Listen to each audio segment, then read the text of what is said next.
Good morning students, good morning. हम लोगों ने पिछली कक्षा में चैप्टर 8 सर्वनाम प्रोनाउन के विषय में थोड़ी बहुत जानकारी इकट्ठा किए थे, जाने थे। अब हम लोग उसके आगे के भाग को पढ़ेंगे। इसके पहले हम लोग एक बार रिवीजन करते हैं कि सर्वनाम किसे कहते हैं। जिन शब्दों का प्रयोग संज्ञा के स्थान पर होता है वे सर्वनाम कहलाते हैं। जैसे मैं, तुम, वह, यह आदि। सर्वनाम के कितने भेद होते हैं? Types of pronoun. तो सर्वनाम के 6 भेद होते हैं। सर्वनाम के 6 प्रकार होते हैं। अगर प्रश्न में पूछा जाएगा कि सर्वनाम के कितने भेद होते हैं तो हम लोग 6 लिखेंगे।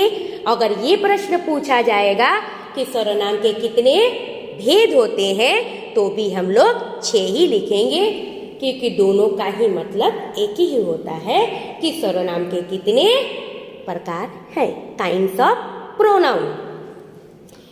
सर्वनाम के 6 भेद होते हैं। ये सारी बातें हम लोग पिछली कक्षा में पढ़ चुके थे।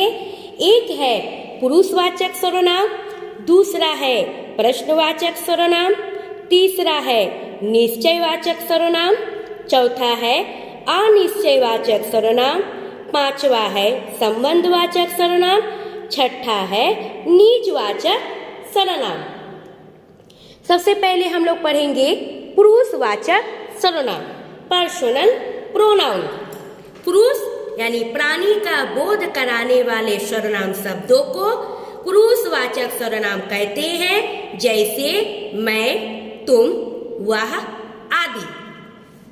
पुरुषवाचक सर्वनाम 3 प्रकार के होते हैं। उत्तम पुरुष फर्स्ट पर्सन, मध्यम पुरुष सेकेंड पर्सन, अन्य पुरुष थर्ड पर्सन। उत्तम पुरुष फर्स्ट पर्सन किसी भी बात को कहने वाला या लिखने वाला अपने लिए जिन सर्वनाम शब्दों का प्रयोग करता है वे उत्तम पुरुष सर्वनाम कहलाते हैं। जैसे मैं, हम, मुझे, हमें आदि। मध्यम पुरुष सेकेंड पर्सन जिनसे बात की जा रही हो उनके लिए प्रयोग होने वाले सर्वनाम शब्द मध्यम पुरुष सर्वनाम कहलाते हैं। जैसे तुम, आप, तू, तेरा, आपका आदि।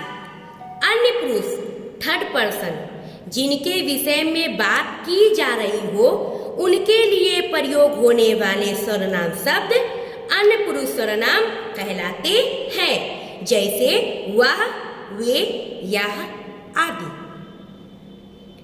अब है प्रश्नवाचक सर्वनाम, इंट्रोगेटिव प्रोनाउन। नाम से ही पता चल रहा है कि इसमें कोई ऐसे सर्वनाम शब्द का प्रयोग होता है जिसमें कोई प्रश्न पूछा जाता है। जिन सर्वनाम शब्दों का प्रयोग प्रश्न पूछने के लिए किया जाता है उन्हें प्रश्नवाचक सर्वनाम कहते हैं। जैसे आपके आदर्श शिक्षक कौन है? आपके पिताजी का क्या नाम है? यहाँ कौन, क्या सर्वनाम शब्दों के माध्यम से प्रश्न पूछा गया है, अतः ये प्रश्नवाचक सर्वनाम है। इसी प्रकार किन्हें, किस, कहाँ आदि उन समस्त शब्दों को प्रश्नवाचक सर्वनाम कहते हैं जिनके माध्यम से प्रश्न पूछा जाता है और प्रश्न का उत्तर कोई संज्ञा शब्द होता है।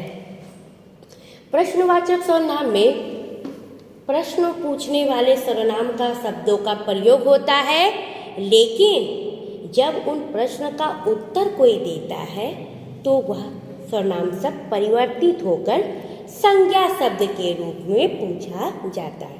उसका उत्तर कैसा होता है? सर्वनाम, प्रश्नवाचक सर्वनाम क्या हो जाता है? फिर संज्ञा शब्द हो जाते हैं। निश्चयवाचक सर्वनाम, डेमोस्ट्रेटिव प्रोनाउन। जो सर्वनाम शब्द दूर अथवा निकट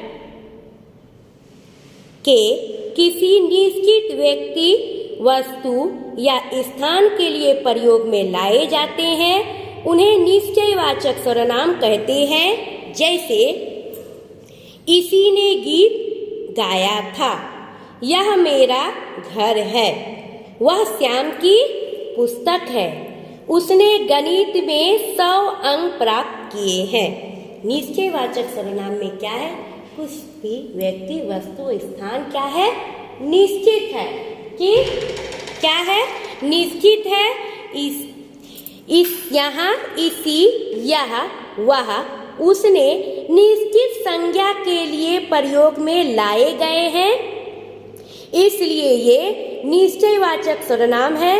इस प्रकार यही, इसी, इस, वह, उसने आदि ऐसे समस्त सर्वनाम शब्द जो किसी निश्चित संज्ञा का बोध कराते हैं उन्हें निश्चयवाचक सर्वनाम कहलाते हैं।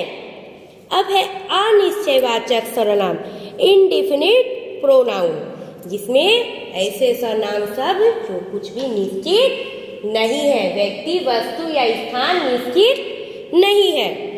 ऐसे सर्वनाम शब्द जिनसे किसी निश्चित व्यक्ति या वस्तु का बोध नहीं होता है उन्हें अनिश्चयवाचक सर्वनाम कहते हैं। जैसे कोई यहाँ आया था, दूध में कुछ पड़ा है, किसी ने गीत गाया, कहीं से जलने की बदबू आ रही है। यहाँ कोई, कुछ, किसी, कहीं से किसी निश्चित वस्तु या व्यक्ति का बोध नहीं हो रहा है, अतः ये अनिश्चयवाचक सर्वनाम है। कहीं, कोई, कुछ, किसी आदि क्या है? अनिश्चयवाचक सर्वनाम शब्द है।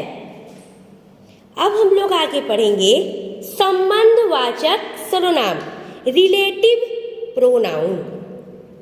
जो सर्वनाम शब्द वाक्य में आए दूसरे सर्वनाम शब्द से संबंध स्थापित करते हैं। जो सर्वनाम शब्द क्या होता है? वाक्य में आए दूसरे सर्वनाम शब्द से, मतलब संबंधवाचक सर्वनाम में क्या होता है? एक ही वाक्य में दो सर्वनाम शब्द होते हैं। पहला सर्वनाम शब्द या फिर दूसरे का संबंध स्थापित करेगा या दूसरा सर्वनाम शब्द पहले का संबंध स्थापित करेगा, इसलिए बोला गया है संबंधवाचक सर्वनाम। जो सर्वनाम शब्द वाक्य में आए दूसरे सर्वनाम शब्द से संबंध स्थापित करते हैं उन्हें संबंधवाचक सर्वनाम कहते हैं। जैसे मैं जो जहाँ आया था वह किसका पुत्र है? जो यहाँ आया था मतलब अभी अभी हमारे घर में जो आया था एक पुरुषवाचक सर्वनाम है जो, और किसका पुत्र है?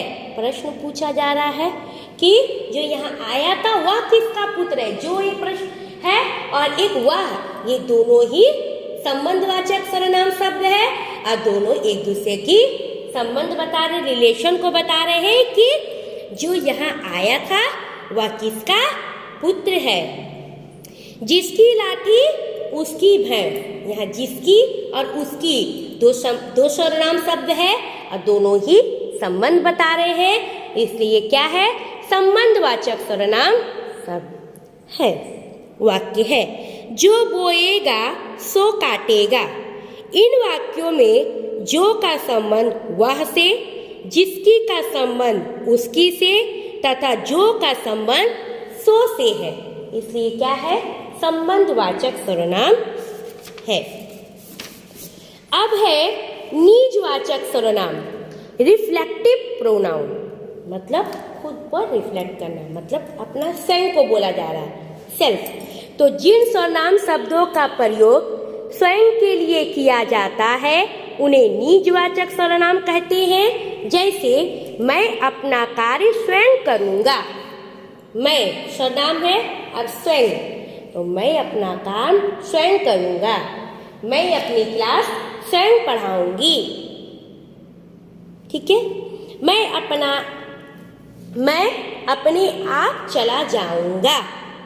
वह खुद ही आ जाएगा। हम लोग बोलते हैं ना कि वह कहीं गया है, अभी तक आया नहीं है, तो रिप्लाई में क्या बोला जाता है कि वह खुद ही चला आएगा। ऊपर लिखे वाक्यों में स्वयं, अपने आप, खुद क्या है? निजवाचक सर्वनाम है। अब ध्यान देने की बात है, सर्वनाम शब्दों का रूप लिंग परिवर्तन के कारण नहीं बदलता है। अगर हम बोलते हैं कि स्त्रीलिंग है, पुल्लिंग है, तो नहीं, वह सर्वनाम शब्द यूं का जो का त्यों रहता है। जैसे वह पढ़ता है पुल्लिंग है और वह पढ़ती है स्त्रीलिंग है, लेकिन नहीं, वह उसका सर्वनाम शब्द कॉन्सेंट्रेट रहेगा, स्थिर रहेगा वह जो है, इसलिए बोला गया है सर्वनाम शब्द का रूप लिंग परिवर्तन के साथ नहीं बदलता है। वचन एवं कारक के कारण सर्वनाम शब्दों का रूप बदलता है। वचन, नंबर्स और कारक के कारण क्या होता है? सर्वनाम शब्दों का रूप बदलता है। जैसे वह खेलता है, वे खेलते हैं। ऊपर लिखे वाक्यों में वचन परिवर्तन के कारण वह का रूप परिवर्तित होकर वे हो गया है। उसका क्या नाम है? संबंध कारक। उससे पुस्तक लाओ, अपादान कारक। यहाँ ध्यान रखने योग्य बात यह है कि जिस कारक में सर्वनाम शब्द का प्रयोग होता है, उस कारक का चिन्ह सर्वनाम शब्द के साथ जुड़ने के अतिरिक्त सर्वनाम शब्द में अन्य परिवर्तन नहीं होता है।